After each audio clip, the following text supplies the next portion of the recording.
day on the net. American web giants campaigning against online piracy act. In Russia, Vladimir Putin's supporters are using the web to spread pro-Kremlin propaganda. And builders in China construct a 30-story hotel in just 15 days.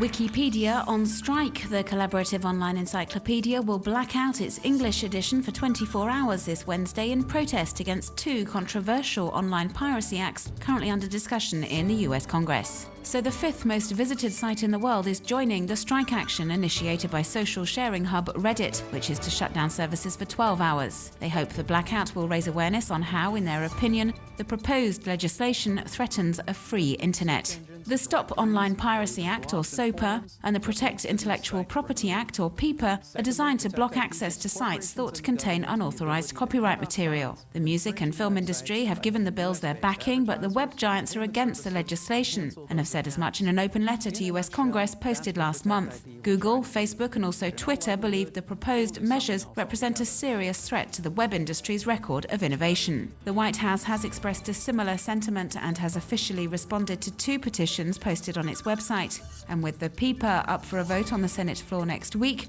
the Obama administration has in fact criticized the legislation, placing an emphasis on the need to combat piracy whilst protecting a free and open internet.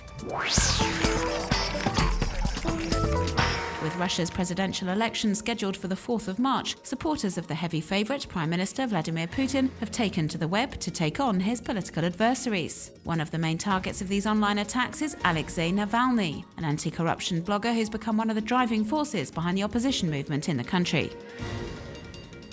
This video, which is in very dubious taste, was posted to a pro-Putin blog last week. It's around a minute long and compares Alexei Navalny's gestures and intonations to those of Adolf Hitler, basically depicting the blogger as a fascist. The purpose of this smear campaign is to take away any credibility from one of the most well-known critics of the Prime Minister. The people behind this cartoon, which is aired on livenews.ru, a news site with close ties to the Kremlin, share the same goal. Once again, Navalny is portrayed as a fascist carrying out the Nazi salute all day long in a somewhat compulsive manner. Navalny denies these allegations and has always been open about his nationalist activities. This video, for example, was filmed in 2007 and has recently resurfaced. He says, amongst other things, that just as fly swatters are used against insects, guns should be made available for use against lawbreakers like Islamist militants. And with the presidential elections fast approaching, we're seeing more and more pro-Kremlin propaganda, but it does sometimes backfire. Putin supporters recently circulated this doctored photo online, which shows Alexei Navalny with Boris Berezovsky, a businessman who's wanted by the Russian authorities.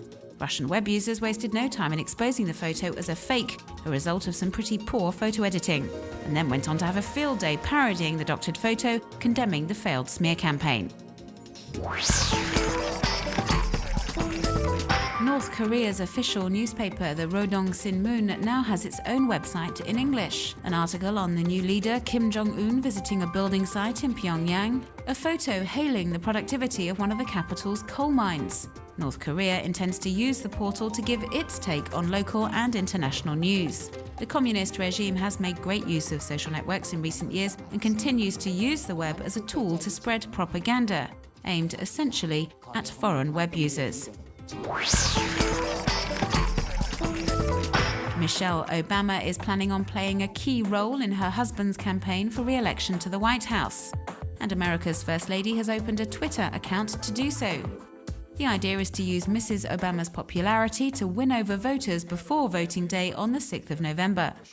And just like her husband, this new Twitter account will be largely run by the president's communication and campaign teams. Any tweets written by Michelle Obama herself will be signed with her initials.